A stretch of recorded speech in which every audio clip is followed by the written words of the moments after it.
Nous allons lire la parole de Dieu. Jean chapitre 14, 15 à 17. J'ai lu au nom du Seigneur. Si vous m'aimez, gardez mes commandements. Et moi, je prierai le Père. Et il vous donnera un autre consolateur afin qu'il demeure éternellement avec vous. L'esprit de vérité que le monde ne peut recevoir parce qu'il ne le voit point et ne le connaît point. Mais vous le connaissez car il demeure avec vous et il sera en vous. Amen. Nous pouvons nous asseoir. Que Dieu soit loué. Ça fait 2 semaines, 2 dimanches passés. Notre sœur, Maman Sandra, nous a prêché ici. Et c'était au sujet du Saint-Esprit. Et le sujet de son message, c'était The Holy Spirit, our helper. My helper. Le Saint-Esprit, mon aide. Molimo santo mosungi na ngai. Alléluia. On dit ça dans bien en lingala. Molimo mo santo mosungi na ngai. Dis un peu à ton voisin. Molimo mo santo mosungi na ngai. Alléluia. Alors aujourd'hui, nous allons aussi parler du Saint-Esprit. Et le sujet de mon message, c'est le Saint-Esprit en nous. Le Saint-Esprit en nous. La fois passée, c'était le Saint-Esprit, mon aide. Aujourd'hui, le Saint-Esprit en nous. Alléluia. Bien-aimés dans le Seigneur, nous venons de lire la parole de Dieu. Jean chapitre 14, versets 15 à 17. Et là, le Seigneur est en train de s'adresser à ses disciples. Il s'adressait aux disciples. Alléluia. Pas aux gens qui sont dans le monde, mais aux disciples. Ceux-là qui croient en lui. Ceux-là qui le suivaient. Parce qu'ils savaient que Jésus-Christ, il est venu pour donner quelque chose. Il est venu pour sauver. Alors ils suivaient Jésus. Ils se sont donnés à Jésus. Ils sont devenus disciples de Jésus. Alors ici, le Seigneur Jésus-Christ, il s'adresse aux disciples. Alors je voudrais que cet après-midi, que ce message soit adressé à toi. Toi qui es disciple de Jésus. Alléluia. Alors nous voyons dans ce passage, le Seigneur Jésus-Christ dit, je prierai le Père et il vous donnera un autre consolateur. Un autre consolateur. Tout d'abord, consolateur, c'est qui? Consolateur, c'est celui qui vient pour réconforter. Celui qui vient pour apaiser. Il vient pour calmer. Il vient pour consoler. C'est celui-là qui est appelé le consolateur. Maintenant, ici, nous voyons, Jésus dit aux disciples que le Père enverra un autre. Cela veut dire, il y a un consolateur avec eux. Ou un consolateur était avec eux. Maintenant, il dit que moi, je veux prier le Père pour que le Père envoie un autre consolateur. Alléluia. Un autre consolateur. Alors, quel est ce consolateur que Dieu allait envoyer pour les disciples de Jésus? Quel est ce consolateur? Verset 26. Jean chapitre 14 toujours. Le verset 26. Juste la première partie. Mais le consolateur, l'Esprit Saint, que le Père enverra à mon nom. Ici, nous comprenons que le consolateur que Dieu enverra, c'est le Saint-Esprit. Alléluia. C'est le Saint-Esprit. Et au verset 17, au verset 17, le verset que nous avons lu, Jean chapitre 14, verset 15 à 17. Maintenant, le verset 17, nous voyons ici. Il dit, l'esprit de vérité que le monde ne peut recevoir. Donc ici, nous voyons que le Seigneur Jésus-Christ a mentionné. Il a dit que le consolateur là, il est l'esprit de vérité. Et au verset 26, la Bible nous montre que le consolateur, c'est le Saint-Esprit. Maintenant, au verset 17, le Seigneur dit que cet esprit de vérité, le consolateur, que le monde ne peut recevoir parce qu'il ne le voit point et ne le connaît point. Mais vous, vous le connaissez, car il demeure avec vous et il sera en vous. Il sera en vous. Alors, bien aimé dans le Seigneur, nous voyons que le Seigneur Jésus-Christ, il dit aux disciples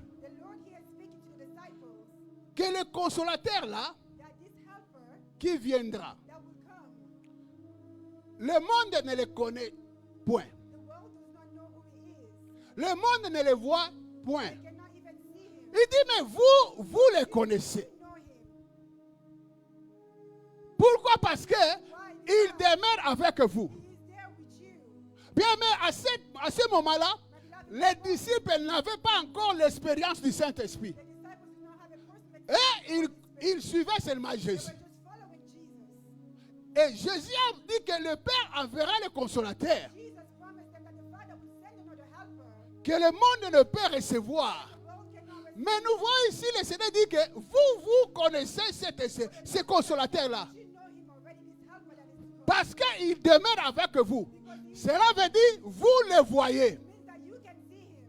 Mais eux, ils ne savaient pas encore le Saint-Esprit. Mais Jésus dit que vous le voyez. Et il demeure avec vous. Alors que c'est lui qui était avec eux. Alors par là, bien aimé le Seigneur, nous comprenons que le Seigneur Jésus voulait dire aux disciples que le consolateur que le Père enverra, et moi, nous sommes un. Alléluia. Donc il voulait montrer aux disciples que le consolateur là, qui viendra, et moi, nous sommes un. C'est pourquoi il a dit que vous, vous le connaissez. C'est pourquoi il dit que vous, il demeure avec vous. C'est-à-dire, vous le voyez. Ah, c'est lui qui était avec eux. Donc le consolateur, le Saint-Esprit qui devait venir, c'est lui-même Jésus. Alléluia. Donc il voulait montrer que lui et le Saint-Esprit, ils sont un. Alléluia. Jean chapitre 16, verset 16. Verset 7 plutôt. Nous voyons que le Seigneur dit aux disciples que le consolateur que Dieu enverra, il sera avec vous éternellement. Donc, il voulait dire, le Saint-Esprit là, et moi nous sommes un, mais moi, je suis ici pour un temps seulement. Après, je vais partir. Je vais m'en aller. Ah, mais le consolateur viendra. Mais lui, il demeurera avec vous. Éternellement. C'est-à-dire pour toujours. Alléluia. Verset 7 de Jean chapitre 16. Le Seigneur dit, cependant, je vous dis la vérité. Il vous est avantageux que je m'en aille, car si je ne m'en vais pas, le consolateur ne viendra pas vers vous. Mais si je m'en vais, je vous l'enverrai. Alléluia. Nous voyons ici, bien-aimés, Jésus a dit que je vais prier le Père. Et le Père enverra le consolateur. Maintenant ici, il dit, il vous est avantageux que je m'en aille. Il dit que si je ne m'en vais pas, les consolateurs ne viendraient pas. Donc pour que les consolateurs viennent, il faut tout d'abord que le Seigneur Jésus-Christ parte. Maintenant nous voyons, il dit que lorsque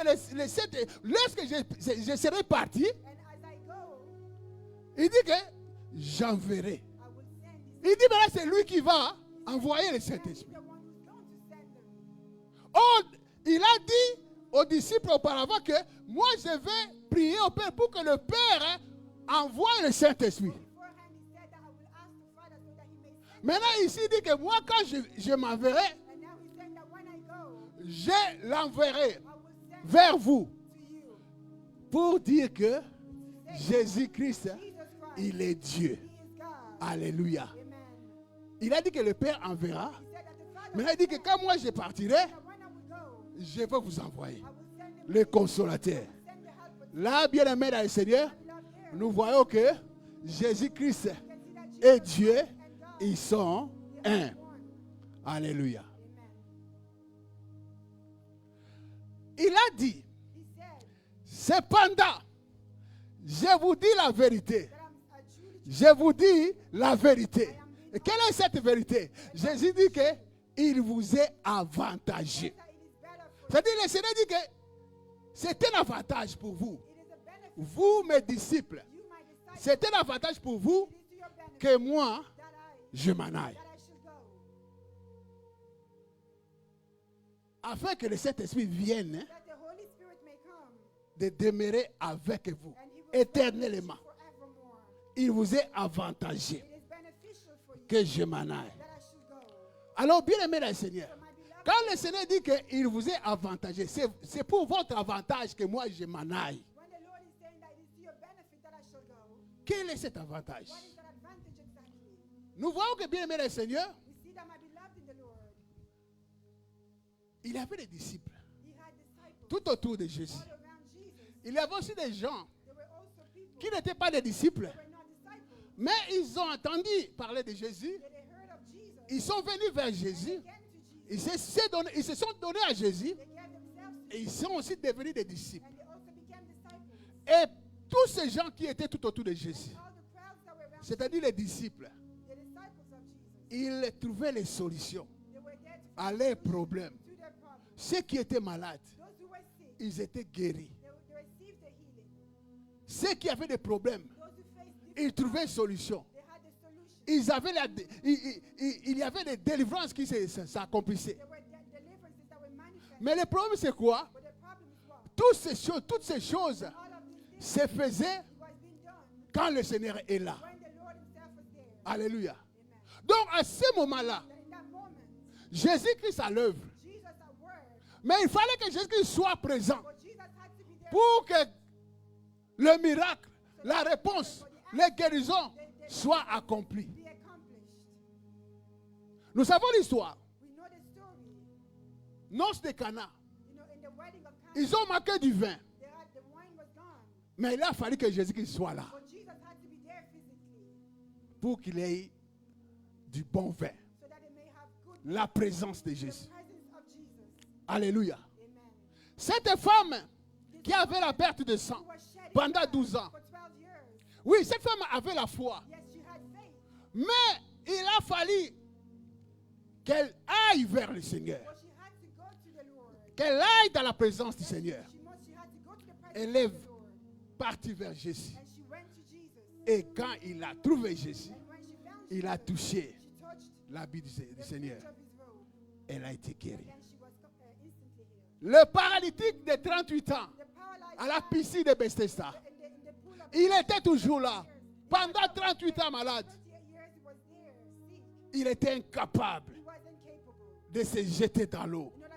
Quand l'ange remuait l'eau à cause de sa condition. Mais quand Jésus est arrivé, il a eu sa guérison. Les 10 lépreux, il a fallu qu'ils rencontrent Jésus. Et ils ont été guéris. Bartimée, les gens connaissaient ce type-là, cet aveugle-là. Il est toujours là. Ces jours-là, Jésus passait. Et Bartimée a eu l'occasion de rencontrer Jésus. Et quand il a rencontré Jésus, il a été guéri. Alléluia. Cette femme qui était tenue courbée par le diable pendant 18 ans, elle allait toujours à la synagogue. La synagogue, c'est comme l'église aujourd'hui. Donc, cette femme priait. Elle allait à l'église, mais tenue courbée par le diable pendant 18 ans. Ces jours-là, Jésus est entré dans la synagogue. Et il a vu cette femme tenue courbée par le diable. Jésus dit, elle est aussi fille d'Abraham. Elle posa les mains et cette femme a été guérie. La présence de Jésus. Alléluia. C'est aveugle né. Il est né aveugle. Jésus passait avec ses disciples. Et quand les disciples ont vu ce monsieur, ils savaient qu'il est aveugle. Ils le connaissaient. Alors quand ils ont vu ce monsieur, alors qu'ils étaient avec Jésus, ils ont profité pour poser la question au Seigneur. Ce monsieur est né comme ça. Alors qui a péché? C'est lui ou ses parents? Jésus a dit non, ni lui, ni ses parents. Donc il était innocent, mais aveugle. Et Jésus a dit c'était pour que les œuvres de Dieu puissent se manifester en lui. Mais pour que ces œuvres puissent se manifester, il a fallu la présence de Jésus. Il a fallu que Jésus soit là. Et quand il a rencontré Jésus, Jésus l'a guéri. Alléluia. Cette femme cananéenne, elle avait sa fille qui était tourmentée par les démons. Quand elle a entendu que Jésus-Christ est dans les parages, elle est allée vers Jésus pour trouver Jésus. Et quand elle a trouvé Jésus, elle a parlé à Jésus. Malgré tout ce qui s'était passé. Mais Jésus a dit que ta foi t'a sauvé. Et sa fille était guérie. Cette femme avait la foi. Mais il a fallu qu'elle aille vers Jésus. Qu'elle retrouve Jésus. Qu'elle soit dans la présence de Jésus. Qu'elle parle à Jésus. Pour que sa fille soit guérie. Cette veuve de Naïn, qui avait son fils unique. Elle était veuve. Le mari est déjà parti. Elle est restée avec son fils. Et le fils aussi est parti. Alors ils étaient avec les gens du quartier. Et ils s'acheminaient vers le cimetière pour enterrer son fils. Et ils ont fait le chemin avec Jésus-Christ. Ils se sont rencontrés avec Jésus. Cette femme, à cause de la présence de Jésus, Jésus a guéri son enfant. Il a ressuscité son enfant. Alléluia. Jairus, sa fille était déjà moribonde. Fini. Le dernier souffle. Jairus a dit, je vais aller trouver Jésus. Pour que Jésus vienne imposer les mains sur ma fille. Il est allé trouver Jésus. Jésus est allé ressusciter sa fille. Le centenier, son travail était paralysé, en train de mourir. Il est allé vers Jésus pour trouver Jésus. Et quand il a vu Jésus, il a dit que mon serviteur est malade. Jésus voulait aller dans sa maison. Il dit, non, je ne suis pas dit de te recevoir dans ma maison. Dis seulement un mot. Il avait la foi, mais il a fallu qu'il rencontre Jésus pour que le miracle s'accomplisse. Il a fallu qu'il aille vers Jésus, qu'il aille trouver Jésus. Alléluia. Donc nous voyons que pendant ce temps, il n'avait pas encore l'expérience du Saint-Esprit. Jésus était là. Ils trouvaient des solutions. Ils étaient guéris. Ils étaient délivrés. Mais il a fallu que Jésus-Christ soit là. Même s'ils avaient la foi, pas tout le monde, certains d'entre eux avaient vraiment la foi. Comme cette femme qui saignait et les centeniers. Aussi cette femme-là de Cananéenne. La foi, ils avaient mis la foi à l'œuvre. Mais il a fallu aller vers Jésus. Alléluia. Aller trouver Jésus.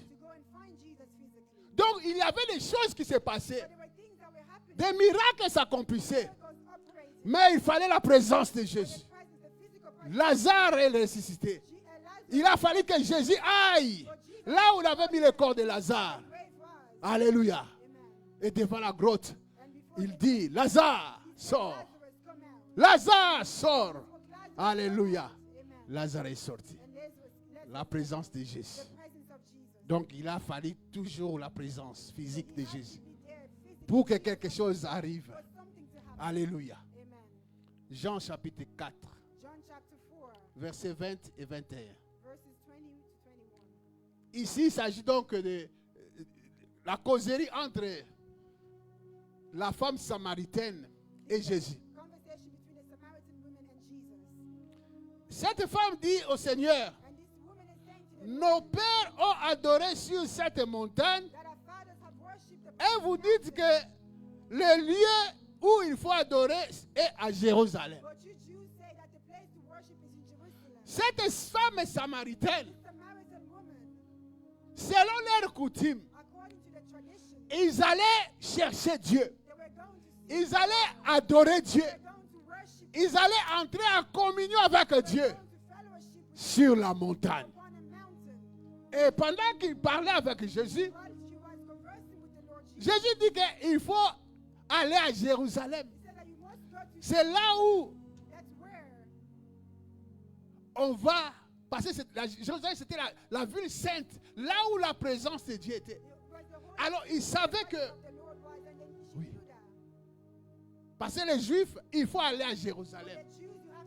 Mais nous voyons dans leur conversation, au verset 21, Jésus dit à cette femme, la Bible dit ceci, femme, lui dit Jésus, crois-moi, l'heure vient où ce ne sera ni sur cette montagne, ni à Jérusalem, que vous adorerez le Père.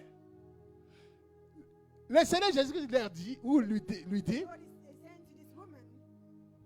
vous dites que vous allez adorer sur la montagne, ou les Juifs disent que c'est à Jérusalem. Mais moi, je vais te dire, et tu dois le croire, il y aura un temps où ce sera ni sur la montagne, ni à Jérusalem, pour aller chercher Dieu, pour aller trouver Dieu, pour aller adorer Dieu.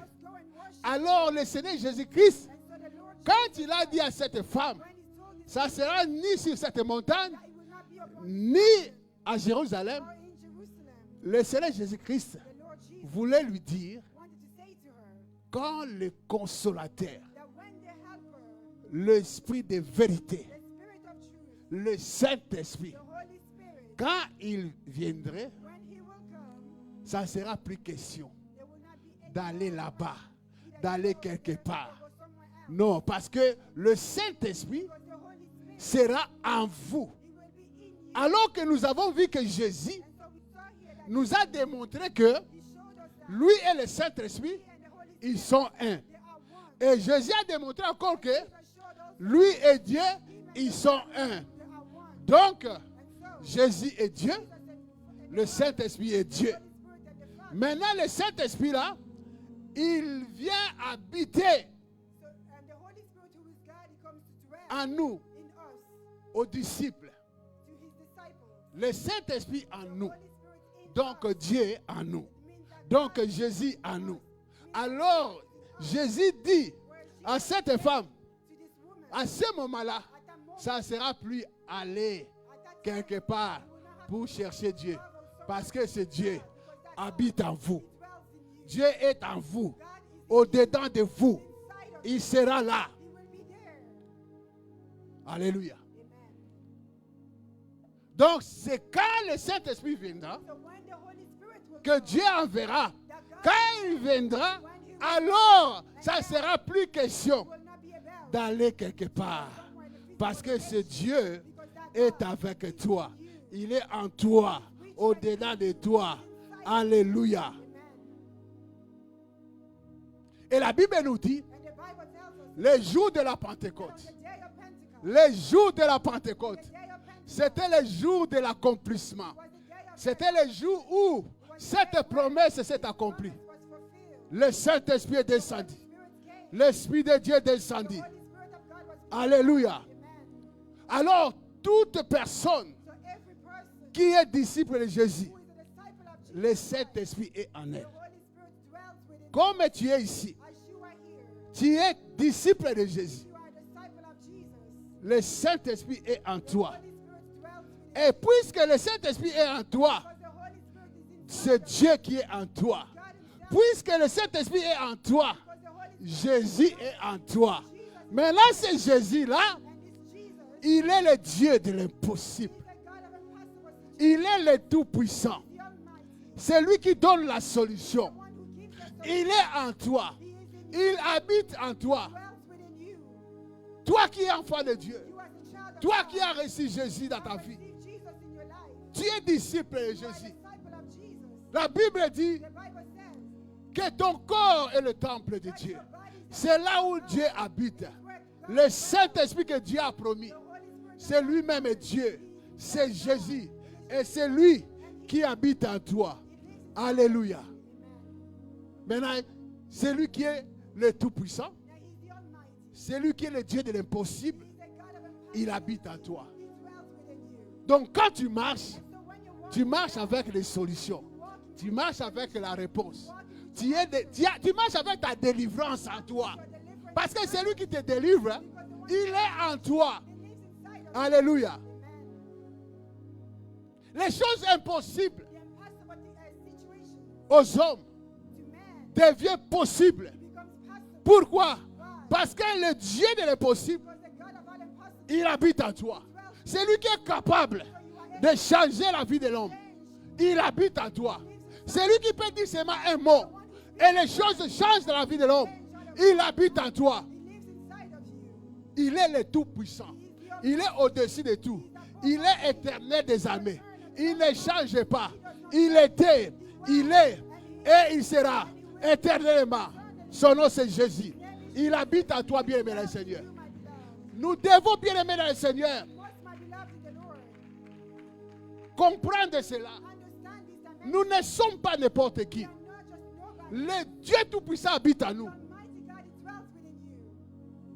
Nous sommes très dangereux devant les forces des ténèbres, les puissances des ténèbres. Nous sommes vraiment très dangereux. Mais dommage que nous ne reconnaissons pas ce que nous sommes.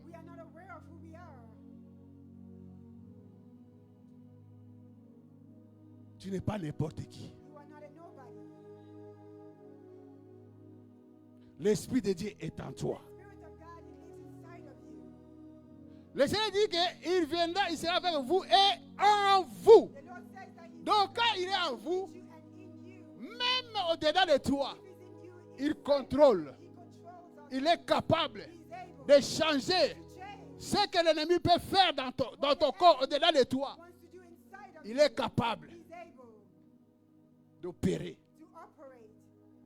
parce qu'il est en toi. La Bible dit, Christ en toi, l'espérance de la gloire. Christ en toi, Christ en moi, le Saint-Esprit en moi. Je marche la tête haute. Alléluia. Mais le problème c'est quoi? Nous devons avoir la foi. Comprendre que moi je ne suis pas n'importe qui. Comme je suis ici, le Saint-Esprit est à moi. Maintenant, il faut marcher avec cette foi. marcher dans la foi, être actif par rapport à la foi. Là où beaucoup d'enfants de Dieu échouent. Beaucoup d'enfants de Dieu ne reconnaissent pas ce qu'ils sont. Beaucoup vont à l'église comme si c'est la coutume, parce qu'il faut aller. Il a accepté Jésus, mais il ne comprend pas. Alors qu'en recevant Jésus, on devient autre chose. Mais beaucoup d'enfants de Dieu ne réalisent pas. Beaucoup de chrétiens ne réalisent pas cela. C'est pourquoi nous voyons beaucoup d'échecs dans la vie des enfants de Dieu. Christ en toi. Donc la solution est en toi. La réponse est en toi. La délivrance est en toi. Mais nous ne comprenons pas. Il faut vraiment mettre la foi à l'œuvre. Nous voyons les concerts du monde, hein, les gens, les musiciens du monde. Nous voyons quand les gens vont au concert, ils sont vraiment agités. Parce qu'ils voient leurs musiciens, leurs idoles en train de chanter. Ils sont agités. Nous voyons des gens. Les gens cherchent à aller toucher même le musicien. Et quand il va toucher, il donne encore quelque chose. Il se met là, on prend les photos, il est joyeux. Mais nous, enfants de Dieu, nous, c'est comme si nous ne comprenions pas ce que nous sommes. Quand on vient à l'église, nous ne réalisons pas que nous sommes. Dieu est avec nous. Dieu est en nous. Nous ne réalisons pas cela. Nous sommes là. On nous dit, prions. Les gens regardent. Regardent seulement. Mais si vous voyez les gens qui vont au concert du monde, ils sont mouvementés. Ils sont dans la joie. Mais nous, enfants de Dieu, on vient à l'église, on est comme ça. Malili. Oh, bien-aimé le Seigneur. Il faut être actif. Il faut être actif parce que les problèmes, tous les problèmes que nous pouvons rencontrer dans la vie, la solution se trouve en Jésus. Et Jésus là habite en toi. Il faut booster, il faut bouger pour que Jésus-Christ puisse te donner, agir, intervenir dans ta vie. Beaucoup de gens vont à l'église. Comme ils entrent à l'église, et c'est comme ça aussi ils sortent. Ils sont venus avec les problèmes. Ils rentrent aussi avec les problèmes. Bien aimé le Seigneur. Un enfant de Dieu, quand il entre à l'église, il entre KO. Mais quand il sort OK. Alléluia. Alléluia. Donc quand on vient à l'église, il faut vraiment profiter. Le Saint-Esprit en moi, il faut profiter. Que le Saint-Esprit en moi puisse agir. Alléluia. La Bible dit, le royaume des cieux est soumis à la violence. Et ce sont les violents qui s'en emparent. Ce sont les violents qui s'en emparent. Donc il faut être violent. Violent dans la foi. Alléluia. Le Saint-Esprit est en toi. Maintenant, quand tu es violent dans la foi, maintenant cette violence dans la foi va raconter le Saint-Esprit qui est en toi. Et il y a des choses qui vont se passer. Alléluia. Tu n'es pas n'importe qui. Il faut réaliser que le Saint-Esprit est en toi. Alléluia. Alors, bien-aimé le Seigneur, je voudrais que toi et moi, aujourd'hui, nous avons compris que le Saint-Esprit habite en nous. Il est en moi, il est en toi. Donc, la solution à nos problèmes, ça se trouve en nous. Il suffit seulement de manifester cette violence dans la foi pour toucher, pour booster, pour faire bouger le Saint-Esprit qui habite en nous, afin qu'il agisse. Alléluia. La Bible dit, Romains chapitre 8, verset 11. La Bible dit ceci. Et si l'esprit de celui qui a ressuscité Jésus d'entre les morts habite en vous, alléluia. Si l'esprit de celui qui a ressuscité Jésus d'entre les morts habite en vous, qui a ressuscité Jésus d'entre les morts? C'est Dieu. Mais la Bible dit que si l'esprit de celui qui a ressuscité Jésus d'entre les morts, c'est-à-dire si l'esprit de Dieu habite en vous, si le Saint-Esprit habite en vous, c'est par la puissance du Saint-Esprit que Dieu a ressuscité Jésus-Christ d'entre les morts. Maintenant, si le Saint-Esprit-là habite en vous, la Bible dit que Dieu qui a ressuscité Jésus-Christ d'entre les morts, il rendra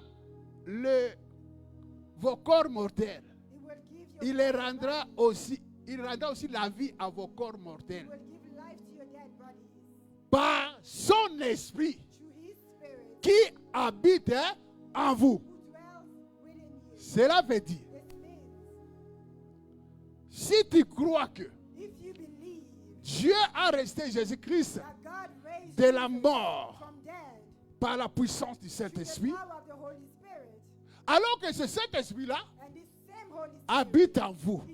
Alors si tu crois cela, donc Dieu peut résister aussi votre corps mortel, ta santé, ton être entier. Dieu peut le ressusciter. Dieu peut intervenir. Dieu peut changer les choses. Dieu peut te donner la solution. Dieu peut te libérer. Dieu peut te guérir. Parce que son esprit qui a resté juste d'entre les morts habite en toi. Alléluia. Je voudrais dire à quelqu'un, tout ce qui est mort en toi soit ressuscité par la puissance du Saint-Esprit qui habite en toi. Au nom de Jésus, nous allons nous lever. Nous allons prier. Là où tu es, mon frère, ma soeur, que tu réalises que le Saint-Esprit est en toi. Et Dieu fait tout par le Saint-Esprit. C'est-à-dire, le problème que tu as, par le Saint-Esprit, Dieu peut te donner la solution.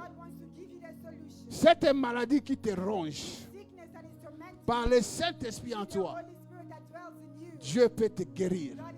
Maintenant même. Il faut réaliser. Il faut avoir la foi. Être violent dans cette foi. Dis au Saint-Esprit, ressuscite tout ce qui est mort en moi. Et tu verras la gloire de Dieu. Concentrons-nous bien, bien, Seigneur. Alléluia. Tu es Seigneur. Jésus, c'est toi Dieu. Toi qui as promis le Saint-Esprit. Tu as dit, Seigneur, que le Saint-Esprit sera avec nous et en nous éternellement. L'Esprit de vérité. C'est par la puissance du Saint-Esprit que Dieu a ressuscité Jésus d'entre les morts. Et la Bible dit que si cet esprit habite en nous, c'est possible. La solution est possible. La solution est possible. La guérison est possible. Alléluia. Là où tu es bien aimé, Seigneur, commence à faire la déclaration. Dis que moi je ne suis pas n'importe qui. Le Saint-Esprit est en moi. Alors tout problème dans ma vie doit trouver une solution. Toute maladie dans mon corps doit être guérie par la puissance du Saint-Esprit. Tout ce qui est mort en moi aujourd'hui soit ressuscité par la puissance du Saint-Esprit qui est en moi. Au nom de Jésus, commence à prier, bien-aimé. Élève ta voix. Commence à parler. Tu connais ton problème. Tu connais ce que tu as. Tu connais ta situation. Tu connais ta santé. Là où les choses ne marchent pas. Commence à prier. Invoque le Saint-Esprit. Invoque le Saint-Esprit. Invoque le Saint-Esprit. Invoque le Saint-Esprit. Alléluia. Prie bien aimé le Seigneur. Ouvre ta bouche. Invoque le Saint-Esprit. Que le feu du Saint-Esprit descende sur toi. Au nom de Jésus. Reba Sheka Baba. Sondorobo Sheka Baba. Karia Sanda Baba. Prie bien aimé, ouvre ta bouche. Prie bien aimé, bouge, bouge, bouge. Fais bouger le Saint-Esprit en toi. Reba Baba She. Tu es Seigneur. Papa, écoute tes enfants. Oui, ils sont en train de crier. Ils sont en train de déclarer la puissance du Saint-Esprit en eux. Seigneur mon Dieu, manifeste ta puissance, mon Dieu. Papa, mon Dieu, manifeste ta puissance, Seigneur mon Dieu. Papa, il t'entend, mon Dieu. Souffle ta puissance. Souffle ta puissance. Souffle ta puissance. Alléluia. Rosaba Baba. Sendaraba Sheke. Korobo Shindarababa. Sandaraba Koriaba Sheke. Alléluia. Seigneur Dieu Tout-Puissant.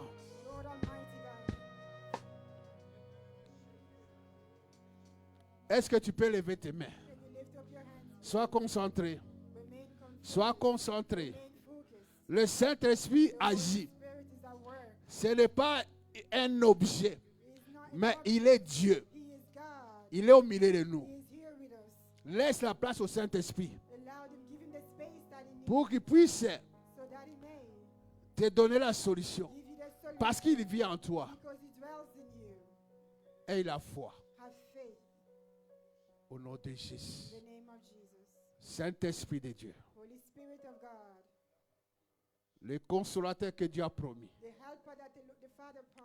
Toi qui es venu le jour de Pentecôte pour habiter éternellement avec nous et être en nous. Maintenant, agis. Agis dans nos vies.